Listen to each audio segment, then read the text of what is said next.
Okay, all I'm going to do is scroll down to the bottom and click Save. And let's see if our URL pattern changes made an impact.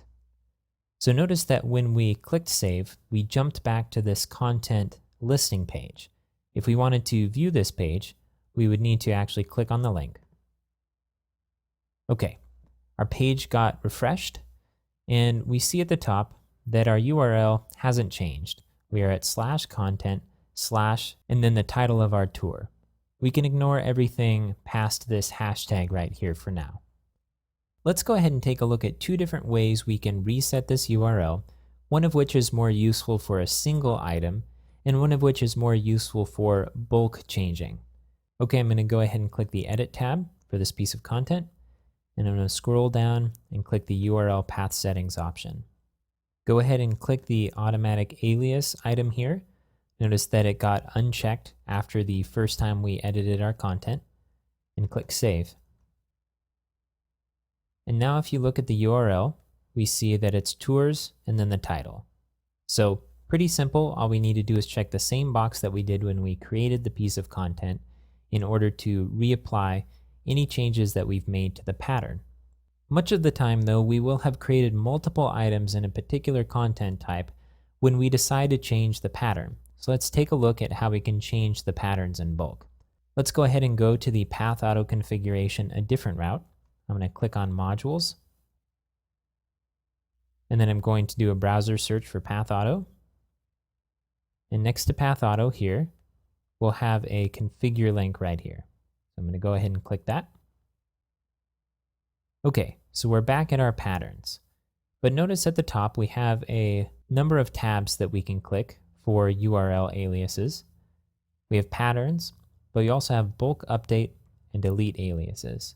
Let's go ahead and click on bulk update. That sounds the most like what we're trying to do. This says, select the types of unaliased paths for which to generate URLs. Now this doesn't quite pertain to us because we've already generated an alias for our piece of content. So before we can apply this bulk update, we'll need to delete the existing aliases. So go ahead and click on the Delete Aliases tab. And here we can choose aliases to delete. And we can choose all aliases, users, or content, but it doesn't look like we can specify a content type.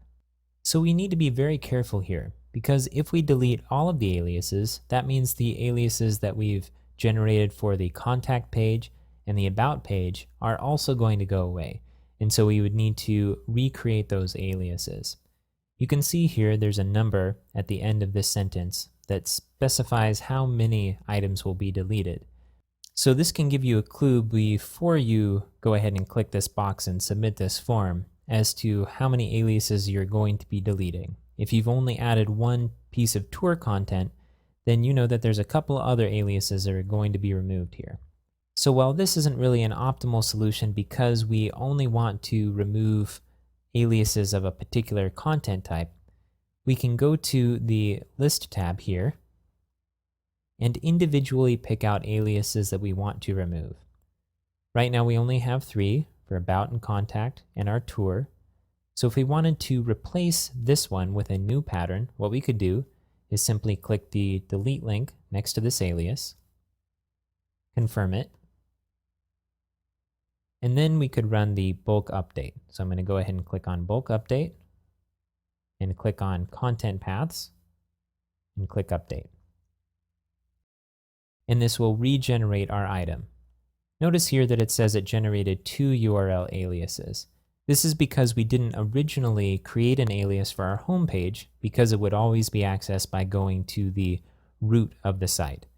Just because an alias was created doesn't mean anything will break. It just means that there's an alternate route to be able to access the home page.